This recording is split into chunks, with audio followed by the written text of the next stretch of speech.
So welcome today. This is an absolutely phenomenal case and probably probably one of the best reroute treatments that I've done in a very, very long while. I'm really, really excited to present this case to you today. So this case has got everything. It's a reroute treatment, it's a removal of filling material including Thermafil, it's a placement of a filling and then a removal of a filling that I wasn't happy with, a placement with another filling and a removal of another filling that I wasn't happy with, and there's also an Apexification. So this is where I essentially remove all of the sort of muck from the tooth, and then I place a bioceramic plug at the end because the end of the tooth is really, really wide. So amazing case, really, really excited today. And what I want to do now is I'm just going to present the case to you as I see it. So it's a case of two teeth. We've got an upper left 1 and an upper left 2. And what we can see here from the radiograph is we've got two very, very poor root fillings, so lots and lots of voids in these teeth. And the obturation on the upper left 1 is past the radiographic apex. So there's quite a few challenges here when we look at this tooth. Obviously the challenge is to remove all of the filling material, but we want to do it in such a way that we don't push any of the old filling material further out. And this was just one of those things that we talked to the patient about in the consent, that, you know, just redoing a reroute treatment in itself is difficult, but there's a possibility, because the obturation was past the radiographic apex, that when we come to remove this root filling, then this might be pushed out the end, and there's a possibility for surgery afterwards. So what I'm going to do now is I am going to remove the back of the upper left 1, the filling at the back of the upper left 1, and straight away I saw that there's this kind of very, very large black plastic core surrounded by GP, and this is a Thermafil type filling. And if you don't know what Thermafil is, essentially you get like a plastic core with melted GP around it, and this is sort of warmed up and then pushed into the into the root filling itself. And essentially what I'm trying to do now is I'm using these headstrong files just around the sort of this Thermafil core to try and dislodge it slightly, and also just to try and remove some of the GP that's stuck to the walls and to the Thermafil. And a really, really good way of removing Thermafil is to braid two headstrong files together. So what I'm doing here is I am screwing two headstrong files into the canal around this Thermafil core, and then I'm going to twist the two headstrong files together. And what this does is it kind of grips the headstrong file nicely, and then you pull. Now what we want here is we want to be pulled out in one go, but as we can see, you know, it wasn't to be. But you just got to do lots and lots of time and patience with this. Also, as well, sometimes when you are screwing these headstrong files in, they're really, really difficult to pull out, so you might have to unscrew a little bit and push it out. And essentially it's just, again, it's just time and patience. I'm just very, very gently removing the GP around this core. Again, I'm doing lots and lots of braiding techniques, lots and lots of irrigant, just to make sure I can see everything, because sometimes when you're doing this it just looks all a bit of a mess. And finally, what I did eventually do is I got a higher diameter headstrong file. So I'm going to use a 30 here instead of the 25s that I've been using. I screwed it in and then I pulled it out, and you can see that I've got the whole thing on the end of my headstrong file. So this is great start. Okay, so we've got this this sort of Thermafil carrier out. We've still got a little GP in there, but overall the difficult part is out. And when we irrigate the tooth, and we remove the irrigant, we aspirate the irrigant, we can still see that there's a little bit left of GP at the end of the tooth. This, by the way, is appointment number 1. Okay, so the patient was in pain. What I did is I just got him in for a cheeky little hour appointment just to see if I could remove most of the GP here and maybe dress the tooth so he could get him out of pain. So I'm not going to be worrying about the last apical part of that GP. with the upper left one. I'm going to move over to the upper left two, and I'm going to try and remove some of this extra GP. And essentially, I've got this sort of DG16 endodontic probe. So it's like a probe which is extra long, and I'm just trying to lift away some of the GP away from the wall. Because I think sometimes when you are struggling to remove GP, it's because the GP is really well compacted into the sort of canal wall. So a lot of the time, what's really a nice tip to do is just to try and lift away the GP from the wall. And again, it's just the same technique as before. I'm just using a succession of slowly picking at the GP point here with the headstrong files.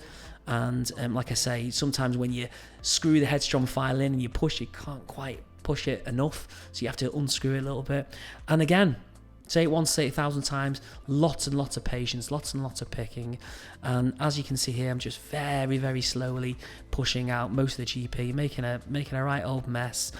And as I screw in this headstrong file, and I'm going to try this sort of braiding technique again. Okay.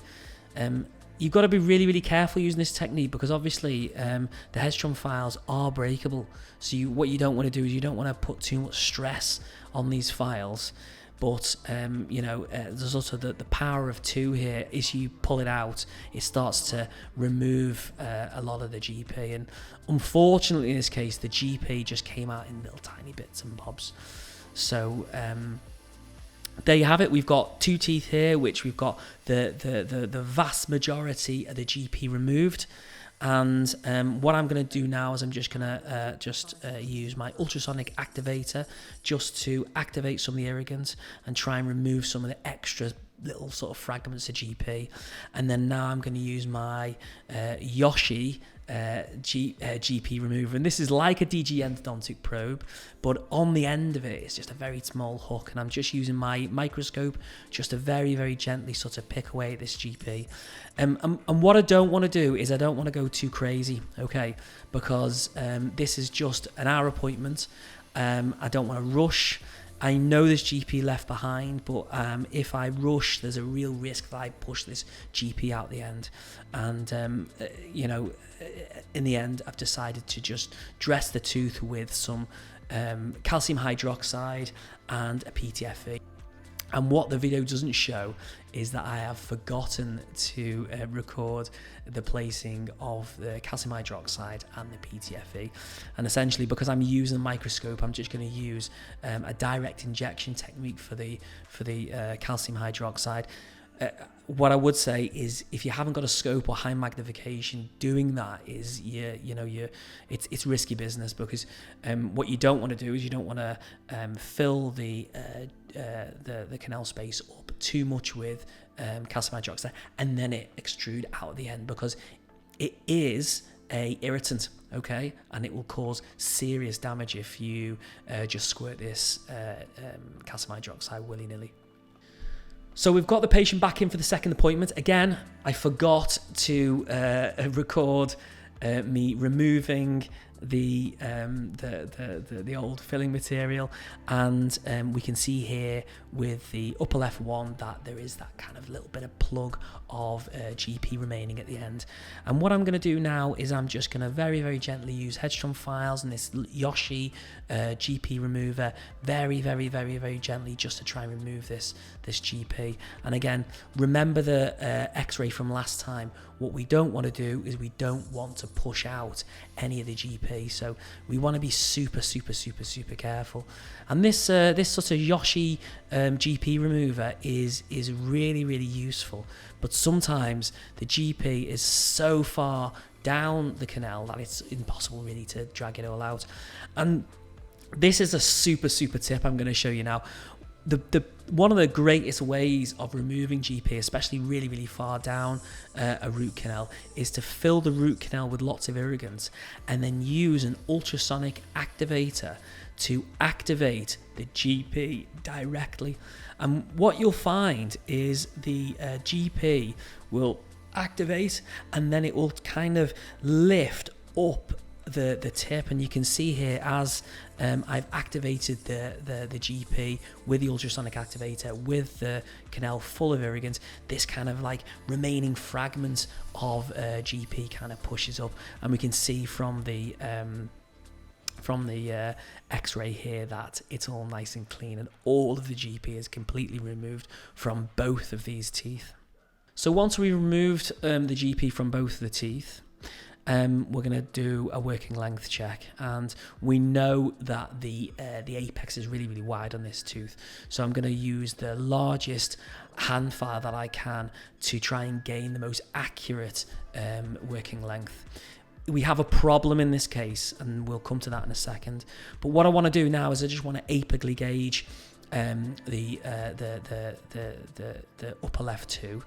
So I know the working length, I believe it is 19. So I'm going to cut a GP cone to the diameter that I think it is. I'm going to fit the GP cone to length, and then I'm going to pull it out again, and I'm going to measure it to see if it's kind of at the right length.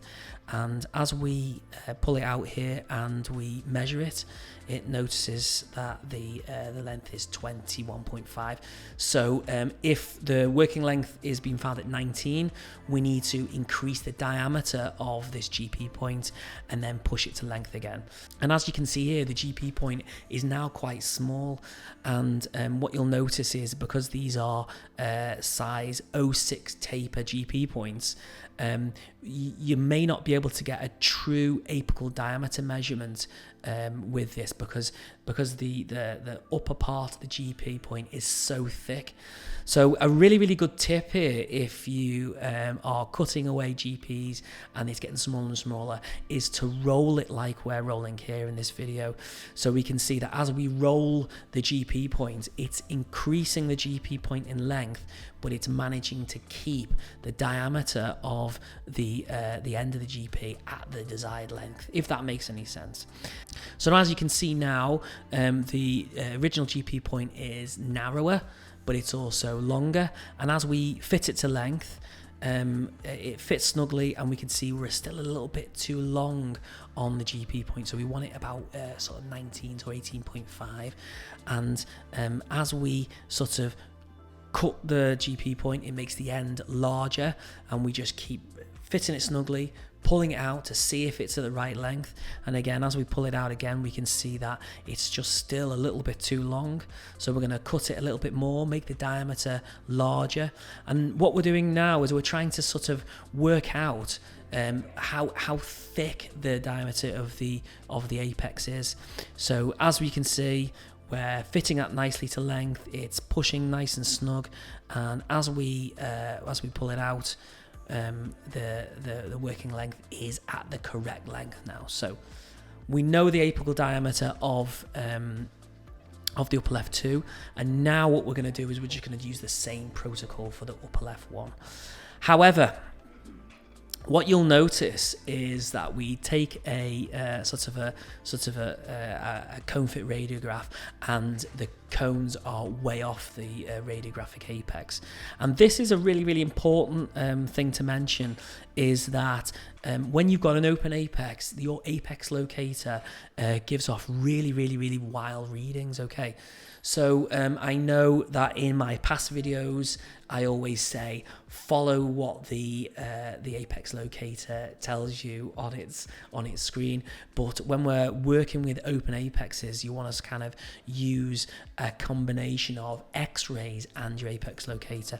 So if we kind of make a kind of a sort of a roundabout measurement here on the x-ray machine, we can see we're about 3 millimeters away from the end of the apex. So what I want to do is, now I know that the working length is probably around +3 from what the apex locator has shown us, we're going to readjust our GP points using this technique, and then as you can see here that the sort of GP points are to the correct length, and also the sort of apical gauging is around the right amount.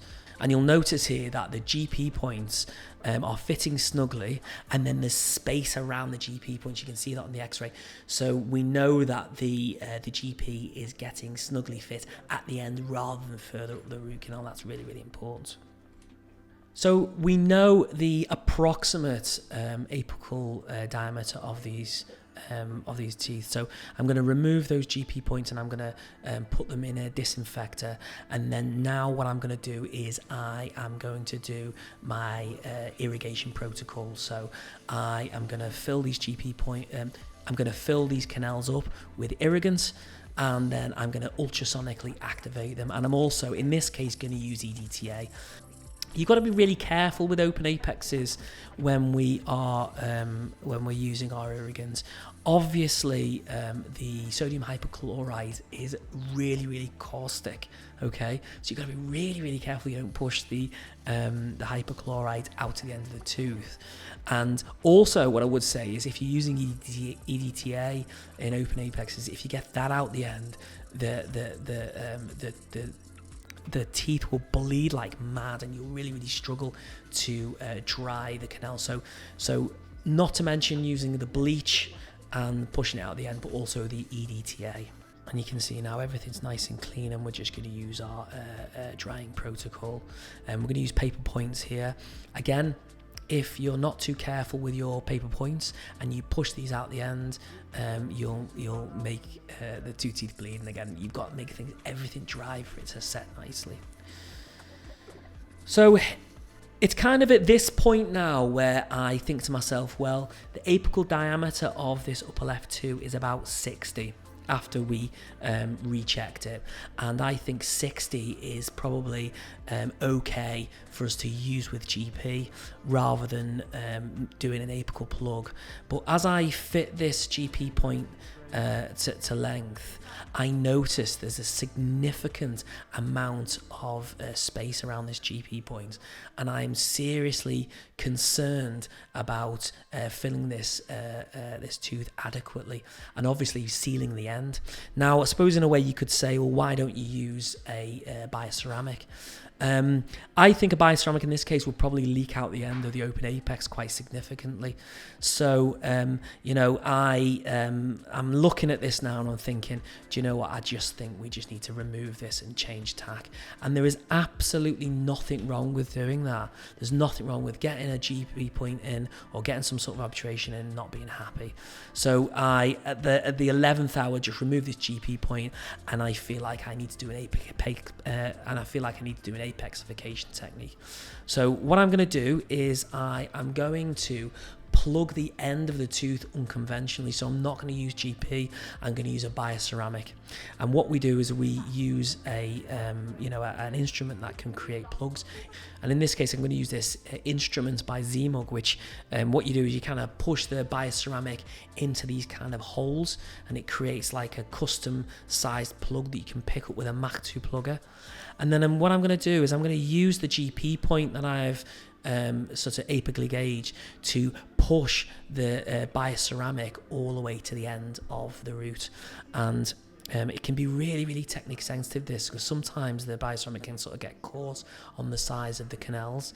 And I'm just going to very, very, very gently use the GP point just to sort of dampen down the bioceramic plug into the apical end. And it's kind of a bit of a way up really with these sorts of things, is because what can happen is you can either not condense it enough, or you can condense it too much that the bioceramic is pushed out the end of the tooth. And I suppose in a way, if the bioceramic does get pushed out the end, it's not the end of the world. But what I do is I kind of err on the side of caution. I try not to push it too much. And I very, very quickly take a plug X-ray.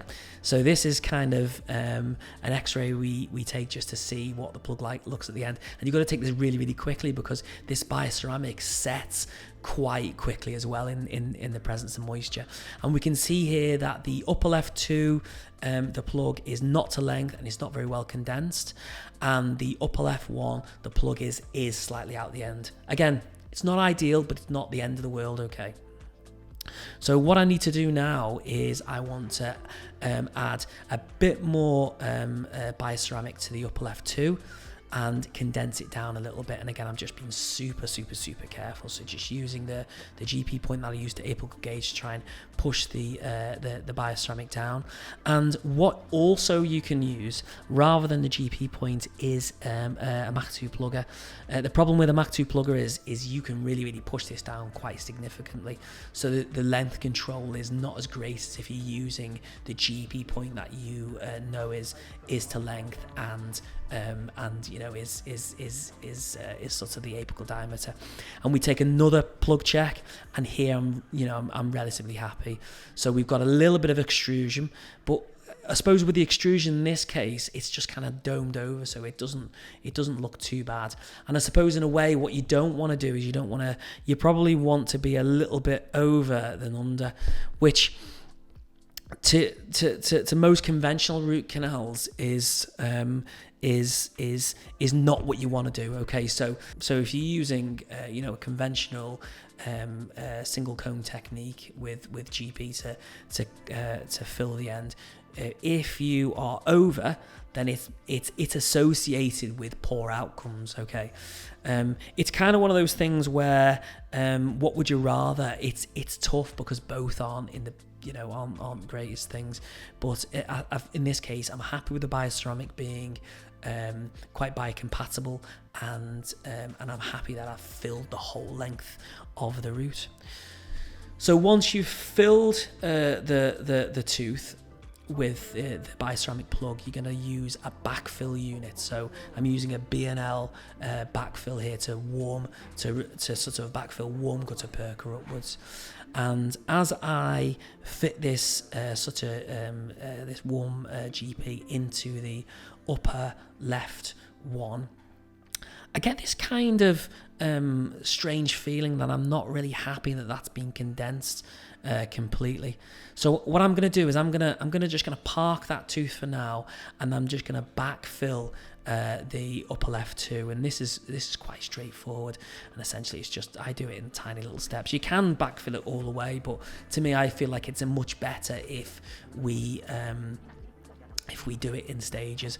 And if we take the X-ray, my suspicion is correct. So I'm really happy with the upper left too. A few voids here and there, but the upper left one, there is a huge void associated between the plug and the GP point, and you don't want a void. Okay, if you get a void, that is a space for bacteria to proliferate, and obviously this causes failure over the long term. So again, this is the second time I've removed an obturation material that I wasn't happy with, and essentially I just use a heater plugger just to very quickly activate the GP, and this kind of picks the GP up and it pulls out nicely. So that's a nice little saving grace there. So I'm probably going to need to be a bit more careful with my obturation technique here. So I can see there's kind of a void between the bioceramic. It hasn't been condensed as much as I'd like it to be, and that's where the voids come from. So what I'm going to do is a very small amount of warm GP in that kind of small void, if you want to call it that, and then we just backfill it. And it looks really nice. This is a great thing about warm GP. It seems like there's a hell of a lot there, but it looks super nice. And when we look at the X-ray, it looks fantastic. And this is a really happy case. This case had everything. And again, I say this all the time, but this is what I come to work for, these types of cases. The patient was in pain, and we managed to remove the GP successfully. We managed to not extrude any of the GP out to the end. I suspect that the obturation material that was extended out of the upper left one apex was probably not GP, but it was probably the core of the Thermafil, and it's always annoying when you're doing a re-root treatment and you are extruding old GP out the end, because it doesn't look great on the X-ray, and it's probably associated with poorer outcomes. Although I couldn't tell you of the sort of the scientific evidence behind that. And I can think of one case now where I have attempted a re-root treatment, a little piece has come out at the end, and then the tooth never settled, and we had to do some apical surgery on that tooth.